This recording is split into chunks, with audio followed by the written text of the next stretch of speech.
akin. Babalikan ko si Asher. Pasensya ka na. Tuluyan na nga akong naluha. Lahat ng pagpipigil ko hindi ko na kinaya. Hindi ko siya kayang talikuran ng ganon lang, lalo pat alam kong nasasaktan din to. Kaya ko namang tanggapin ang lahat. Papatunayan ko sa magulang niya na kahit anong gawin nila, hindi ko iiwan ang kanilang anak. You really love him, huh? You cannot leave him even you're hurting. Why are you like that? You're so kind. Mahal ko si Asher, Cal. Alam kong magiging maayos din ang lahat. Bumuntong hininga siya. Mataman ang tingin nito sa akin, ngunit tipid na lang akong ngumiti bago hinawakan ang pintuan ng kotse. Pinihit ko yun pabukas sa walang naganap na pagtutol mula sa kanya. Hinayaan niya ako na lumabas kung saan agad tumakbo upang balikan si Asher. Halos pagpawisan na ako bago pa ako matunawan muli. Si Asher nakayoko sa may kalsada. Ang dabang palad nito ay nakakuyom habang nasa simento ang daan. Nakayoko siya roon ng may paghihingal na paghinga. Lumakad ako para tuluyan ng lumapit sa kanya. Sa paka ako napatingin nang huminto ako mismo sa harapan niya. Daan-daan siyang nagangat ng tingin bago napamaang habang nakatingin sa akin. Napangiti pa siya kalaunan. Mabilis tong tumayo para hawakan ng magkabila akong pisngi. Bigla ako nitong hinalikan na siyang nagpapikit sa aking mga mata. Ilang segundo pa lang iyon ang tuluyan din siyang pakawalan ang aking labi. Niyakap niya pa ako na mahigpit na para bang aalis pa ako, oras na bitawan niya ako. Akala ko talaga aalis ka. Umiling ako. Nananatili siyang nakayakap sa akin na hindi malang lumuluwang ang pagkakayakap nito sa katawan ko. I am sorry about what happened. Nasaktan na naman kita. Sa pagkakataong to, humiwalay na siya. Tumingin to sa aking mga mata na puno ng sinseridad. Ayos lang ako, Asher. Lagi mo nalang sinasabi yan, Winnie. Natatakot na ako. Sobra na ako napapraning na baka iwan mo na ako. Umiling ako, bahagyang nakangiti. Hindi mangyayari yon, Asher. Alam ko darating din tayo sa puntong matatanggap ng mami mo ang relasyon natin. Sa ngayon, hayaan na lang muna natin ang ginagawa niyang to. Ngumiti ito. Bumaba ang kamay niya sa aking kamay upang hawakan niyon ng mahigpit. Thank you for understanding our situation, Winnie. Hindi ko alam kung anong gagawin ko oras na sumuko ka, kaya please don't give up on me. Hindi ko yon kaya. Nakatitig ako sa mukha niya na binabalot ng lungkot at pangamba. Ngunit taliwas ang iniisip niya sa ginagawa ko. Hindi ko to iiwan, Asher. Huwag mong iisipin na ang bagay na yon, hindi yon mangyayari. Huminga siya na malalim habang nakatingin sa akin at sa ikalawang pagkakataon muli ako nitong niyakap. Humingi muli ito ng paumanhin bago namin tuluyang lisanin ang lugar na yon. Nagugutom ka ba? Do you want pizza or anything else? Umiling ako sa sinabi ni Asyong. Nagmamaneho to gamit ang kotse ni Gio. Di na kami bumalik pa doon sa gym upang makasama pa sa ensayo. Kung naroon pamindan si Mrs. Angelina, hindi na muna kami paparoon. Sa ngayon kami na munang iiwas. Kung pananatilihin niya kaming paghihiwalayan, patuloy lang kaming magiging matatag. Hindi ako nagugutom, Asher. Nilingon niya ako panandalian bago maling binalik ang paningin sa dinaraanan namin. Kumain na lang tayo sa bahay. I don't want to go home. Baka pwede muna tayong pumunta sa iibang lugar? Hindi ako sumagot sa sinabi niya. Iniisip ko kasing may posibilidad na maglalabas to ng pera sa gilid naming ito. Sa isiping limitado lang ang perang meron siya. Ayokong pumayag dahil na mga sa dahilang iyon. Lahat ng laman ng ATM cards nito ay wala ng laman. Binawi ng lahat ng mommy nito. May pera ako. Winnie, kung iniisip mong gastos may gagamitin ako. Seryoso tong nakatingin sa daan. Gusto kong bumawi sa'yo. Di mo naman kailangan bumawi, Asher. Hindi ko gusto yon, kilala mo ko. He just sighed and did not answer me. As if we can still agree about my decision. Ayaw mo bang umuwi sa bahay? Actually no. Diretso ang sagot nito sa tanong ko. My mom have a spy everywhere, lalo na sa bahay ninyo, kaya't sinasama kita sa ibang lugar. Saglit pang natigilan ako sa sinabi niya. Kung ganoon, may nanonood na sa bawat kilos namin. Totoo ba lahat ng pagbabantang gagawin ni Mrs. Saavedra oras na hindi ko layuan ang kanyang anak? Pababagsakin ba talaga niya ang farm? May iniisip ka ba? Muli akong natinag sa tanong ni Asyong. I cleared my throat before I shook my head. Wala. Hindi ko lang akalain na kinaayawan talaga ako ng mama mo. Mataman siyang nakatingin sa akin habang hinihintay ang mga taong tumatawid sa kabilang kalsada. I really hate my mom too, Winter. Kung ayaw niya sa'yo, pues ako, gusto kita. Mahal kita at wala siyang magagawa doon. Hindi ko gustong kamuhian mo siya dahil sa akin. Siya pa rin ang mama mo? Natawa siya bago umiling. Siya nga nagsilang sa akin. Oo, utang na loob ko sa kanyang buhay ko pero ni minsan, hindi ko naranasan ang pagiging ina niya sa akin. I never experienced her care, her love, her concern. Lahat ng ginagawa niya para lang sa pera. Then now she is controlling me. Di na siya patas at di na anak ang tingin niya sa akin. Nasira ko ang bibig sa haba na sinabi niya. Mabibigat ang kanyang paghinga at unti-unti nang humihigpit ang hawak nito sa manabela. Hindi ako papayag na ilayo ka niya sa akin. Hindi ako tatanggapin na lahat ng parusa nila kahit itakwil pa nila ako. Tatanggapin ko kung silang din naman ako sasaya. Mas pipiliin kita higit sa kanila. Turiyan na ako hindi nakaimik sa sinabi niyang iyon. Naintindihan kong may sama ng loob siya sa mga magulang niya. Ang di ko lang nagugustuhan na yung pagkakalayo nila sa isa't isa na ako ang dahilan.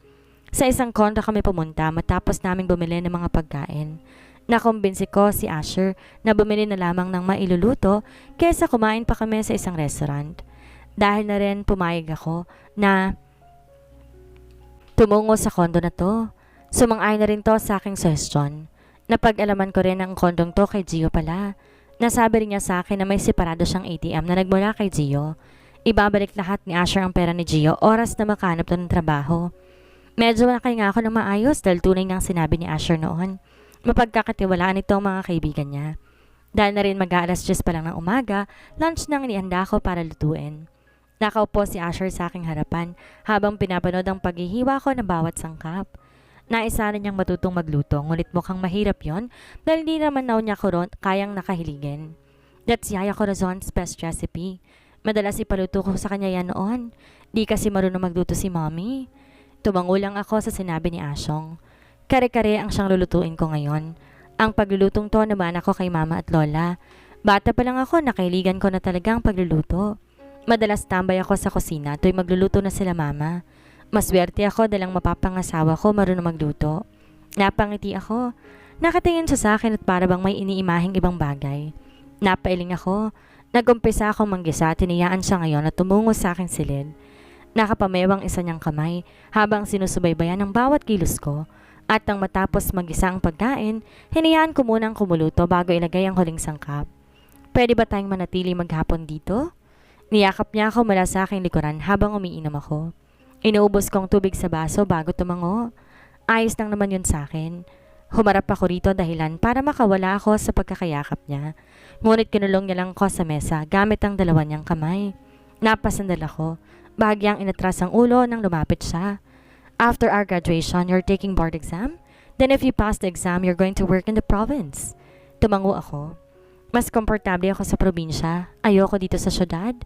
Then if that's the case, I am starting to look for a professional job. Mapapatayo na ako ng bahay doon.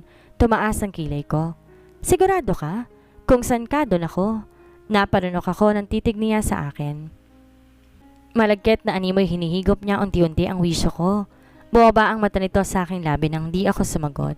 Naipaglapat ko yun dahil sa titig niya. Ngumisi siya na mas lalo nagpapalakas ng dating nito sa aking paningin. Binasa niyang labi bago hawakan ang baba ko.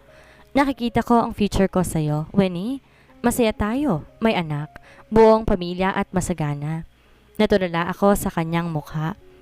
Matapos niyang sabihin iyon, ngunit hindi ko na naiisip pa yon. Mahal ko si Asher at alam kong masasaya ako kung siyang makakasama ko sa hinaharap. Ngunit hindi na pumapasok sa akin ang pagkakaroon ng anak. Iba muna kasi ang goal ko sa buhay ngayon. Nais ko makapagtapos at matupad ang pangarap ko. Gusto kong matulungan sila mama at papa, lalong-lalo na si Lola. Tutulungan ko ito sa pagpapalago ng kanyang panaderya. Hindi ko bibigoin ang pamilya ko. Yun muna ang nais ko bago ayusin ang aking sarili. But I know you want to be successful, so suportahan muna kita. Maghihintay ako hanggat gusto mo nang magkapamilya. Napangiti ako sa sinabi niya. Ngunit isang malambot na halik lamang tinago niya sa akin. Agad niyang sinakop ang ibabang labi ko habang hawak ng mariin ang aking batok dahil doon. Napakapit ako sa kanyang braso, ngunit siya na mismong kumuha sa kamay ko para ilagay iyon sa batok niya. Di naghiwalay ang aming labi habang ginagawa niya yon. At dahil may kataasan siya sa akin, binuhat niya ako para po sa isang mesang sasandalan ko. Bawat katawan ko'y dinadaanan ng elektrisidad sa kanyang haplos sa aking likuran. Ang halik nito sa akin patuloy na lumalalim. Mariing napapakapit ako sa batok ni Asher nang kagatin nitong aking labi. He sucked the lower part of my lips to claim it all. Halos manunod ako sa halik nito nang kagatin nitong aking labi.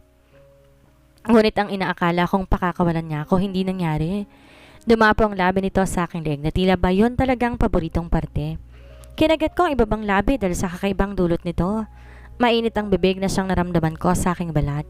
Maging palad itong nasa braso ko'y walang katapat ng init.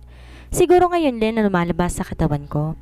Tila ba nadadala ako sa bawat dampi ng kanyang labi at talagang di na pumapalag ang buong sistema ko sa kilos ng kanyang kamay. Binuksan niya ang suot kong uniform. Kinalahati lamang niya iyon at hindi tuluyang binuksan. Para bang ang paka niya roon ay madala lamang yon na makukuhang hindi binunghubo ng todong aking suot. Ang bango mo. Bumulong si Asher sa tenga ko bago muling gumapang kanyang labi upang halukin. Halikan ako. Di ako nakasagot sa kanyang sinabi kundi tumugon lang ako sa kanyang halik habang bumaybay ang palad niya sa aking dibdib. Nakagat ko ang labi nito dahil sa ginawa niyang pagmasahe sa aking kaliwang dibdib. Di man lang niya ininda yon kahit medyo mariin ang pagkakakagat ko kundi mas lalo pa siya naging mapusok sa paghalik at paghawak sa akin. Ang labi niya ay bumaba muli sa aking daeg para ipadaustos yon sa aking dibdib. Napamang ako nang tuluyan ko siyang maramdaman doon. Para bang may kung anong humahalukay sa kailaliman ng sistema ko na nagugustuhan ng ginagawa niya. Napapikit ako sa dulot ng sensasyong iyon. Ngunit mas lalo niyang binaliw ang sistema ko nang biglang bumaba ang kamay nito sa gitnang kasalanan. Napadaing ako dahil doon. Hinaplos yon pataas na mas lalo nagpabuka sa aking bibig. Mula sa suot kong skirt at cycling, ramdam ko roon ang mainit niyang kamay na humahaplos sa aking pagkababae.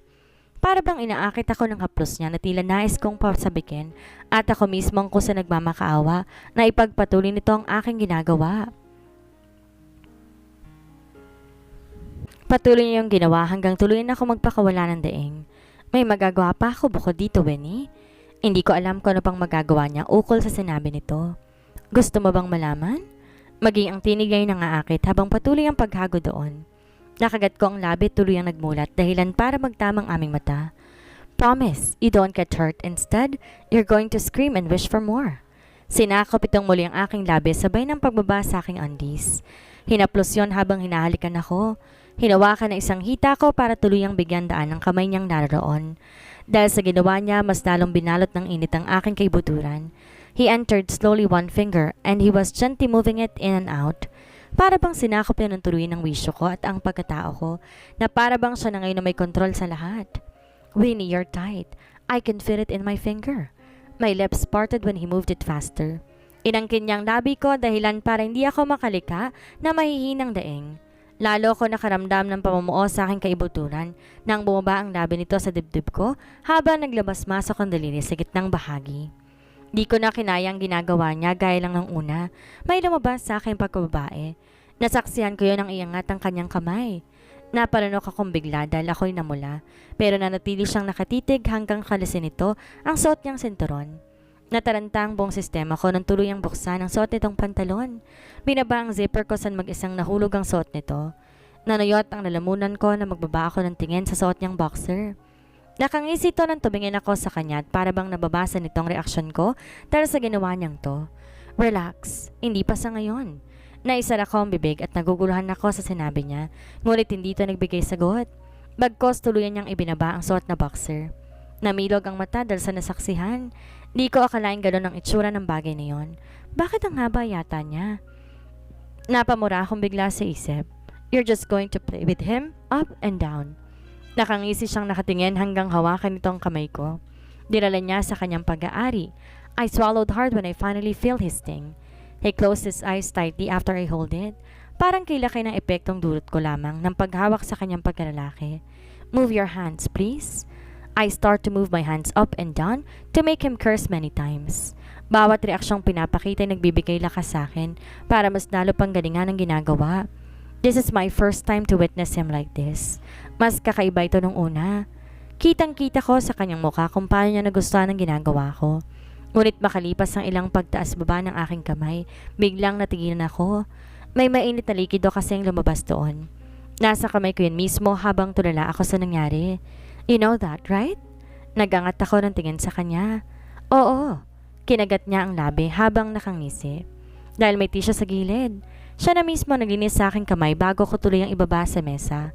Inayos kong sarili habang nakatingin siya sa akin. Maging siya'y muling sinuot ang pantalon nito habang hindi inaalis ang tingin sa akin. Are you okay?